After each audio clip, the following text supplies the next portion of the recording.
ఈ అప్పులకు సంబంధించిన వ్యవహారం మన రాష్ట్రంలో గత 5 ఏళ్ల పాటు పెద్ద ఎత్తున చర్చనీయాంశంగా మారింది.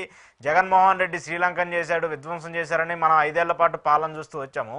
ఇప్పుడు కూటమి సర్కారు ఈ ఏడాది ముగియక ముందే దాదాపు 1,50,000 కోట్ల అప్పు అధికారికంగా చేస్తూ వచ్చింది అమరావతితో కలిపి.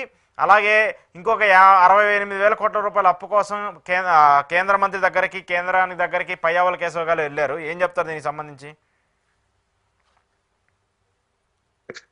ఇప్పుడు రాష్ట్ర ఆర్థిక పరిస్థితి రాష్ట్రం విడిపోయినప్పటి నుంచే అధ్వానంగా ఉంది. ఇవాళ కొత్తగా ఏం చెప్పాల్సింది ఏం లేదు.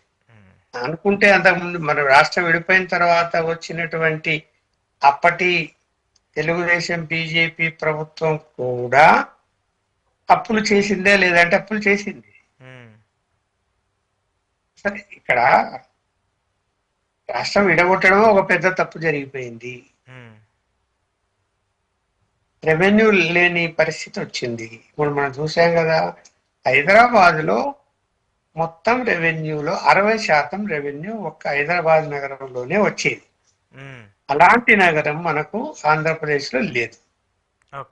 రెవెన్యూ ఎక్కడి నుంచి వస్తుంది ఇంకా? సో ఇవన్నీ ఏం ఆలోచించకుండా ఏదో అనుకోకుండా రాష్ట్రం విడిపోయేటప్పుడు కొన్ని హామీలు ఇచ్చారు, కొన్ని చట్టబద్ధత కల్పించారు కొన్నిటికి. ఎందుకు అంటే రెవెన్యూ లేని రాష్ట్రము అని చెప్పి అప్పుడే రెవెన్యూ లేని రాష్ట్రంగానే పరిగణించినప్పుడు తప్పు ఏం జరిగిందంటే ఇక్కడ తప్పు ఎవరిది ఏమీ లేదు. ప్రజా సంక్షేమ కార్యక్రమాలు తీసుకున్నప్పుడు రాష్ట్ర యొక్క ఆర్థిక పరిస్థితి బాగుందా లేదని ఆలోచించకుండా అన్ని రాజకీయ పార్టీలు ఎన్నికల ముందు ఏం చేస్తున్నాయి? విపరీతమైన హామీలు ఇచ్చేస్తున్నాయి ప్రజలకు.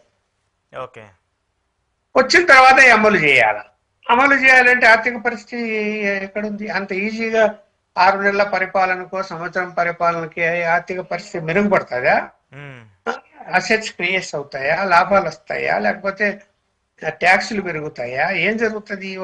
ఒక 5 ఏళ్ల పరిపాలనలో చంద్రబాబు నాయుడు గారు ఎంత రెవెన్యూ పెంచాడు అంత ముందు అంటే ఆన్సర్ లేదు కదా. లేదు. ఎన్ని పెట్టుబడులు తీసుకొచ్చారు, ఎన్ని పరిశ్రమలు వచ్చాయి అనేది దానికి ఏం ఆన్సర్ ఉంది? ఇదో నామకావస్తి. జగన్మోహన్ రెడ్డి గారు వచ్చారు. సరే, ఆయన కూడా ఏంది, కేవలం ఓటర్లను ఎలా మభ్య పెట్టాలి, ఓట్లు ఎలా రాబట్టుకోవాలి, వీళ్ళకు బటన్ నొక్కి డబ్బులు వేసేస్తే మళ్ళీ మనకు జనం ఓట్లు వేస్తారా అనుకున్నాడు. వేయలేదు. జనాలు 11 సీట్లకు పరిమితి చేశారు, అప్పులు చేశాడు. ఏమన్నా కప్పల. ఇప్పుడు మనం రాష్ట్రం విడిపోయిన తర్వాత ప్రధాన అంశాలు 3 మనం చెప్పుకుంటాము. పోలవరం ప్రాజెక్ట్ కంప్లీట్ కావాలా, అమరావతి రాజధాని నిర్మాణం కావాలా, అలాగే వెనుకబడిన జిల్లాలకు ప్రత్యేక నిధులు కేటాయించి అభివృద్ధి చేయాలా. చాలా ఇంపార్టెంట్ ఇవి. అలాంటి వాటిల్లో ఏం జరిగింది అని అనుకున్నప్పుడు వెనుకబడిన జిల్లాలకు నిధులే తెచ్చుకోలేకపోయాడు జగన్మోహన్ రెడ్డి. అప్పులు చేయాల్సి వచ్చింది. ఇక్కడ ఈ ప్రభుత్వం కూడా మీరు అన్నట్టు వచ్చి 9 నెలలు, 9 నెలల్లో మేము ఏదో అభివృద్ధి చూపిస్తున్నాము అని చెప్పి అప్పులు చేస్తున్నారు. ఒకటి, మంత్రులు కానీ లేకపోతే ముఖ్యమంత్రి గాని కూటమిలో అందరూ, నేను ఒక్కరి వల్ల ప్రత్యేకించి ఏం చెప్పను, మీరు రాష్ట్ర ఆదాయాన్ని ఏమి ఆదా చేస్తున్నారు అంటే దుబారా పెట్టకుండా. ప్రభుత్వ ఖర్చులతో దుబాయ్కి వెళ్ళి ఒక ఆయన క్రికెట్ చూసి వస్తాడు. ఏమంటే అక్కడ క్రికెట్ అసోసియేషన్ ప్రెసిడెంట్ మాట్లాడొచ్చారంటాడు. ఢిల్లీకి చంద్రబాబు నాయుడు గారు వారానికి ఒకసారి ఢిల్లీకి. ఎవరు ఖర్చుది? రాష్ట్ర ప్రజలకు వచ్చేగా, రాష్ట్ర ప్రజలు డబ్బులే కావన్నీ. అదే చెప్పేది. ఇక్కడ ఒకవైపు అప్పులు చేస్తున్నారు, రెవెన్యూ లేదంటూనే ఈ మంత్రులు గాని ఎవరో ఇందాక నేను ఒక యూట్యూబ్ లో చూశాను. ఒక మంత్రి అప్పుడే చార్టర్ ప్లేట్ కొన్నాడట. మంత్రి ఎవరా మంత్రి? పేరు చెప్పండి, పర్లేదు. పేరు లేదాడ యూట్యూబ్ లో. నేనుగా కనుక్కోలే, ఇప్పుడే జస్ట్ ఇందాక చూసా.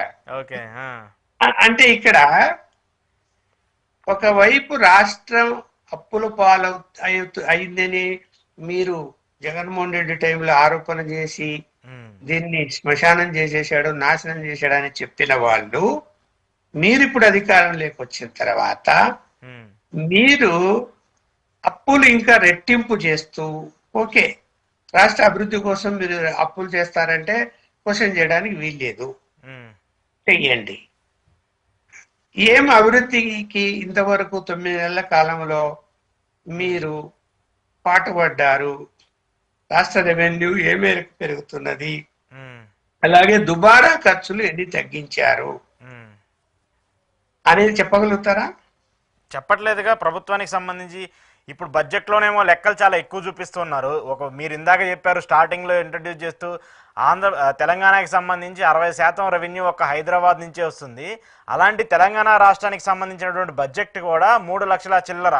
అలాంటిది ఆంధ్రప్రదేశ్కి సంబంధించి ఎటువంటి రాజధాని లేని, ఎటువంటి ఆదాయం లేనటువంటి సిటీస్ లేకపోయినప్పటికీ కూడా ఆంధ్రప్రదేశ్ రాష్ట్ర బడ్జెట్ని 3,23,000 కోట్ల రూపాయలకు సంబంధించి పెట్టారు.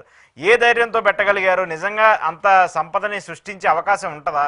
లేదంటే ఏదో లెక్కల్లో బడ్జెట్ అంకెల గారడి వేసి అంకెల్లో చూపిస్తే సరిపోద్ది అనుకుంటున్నారా?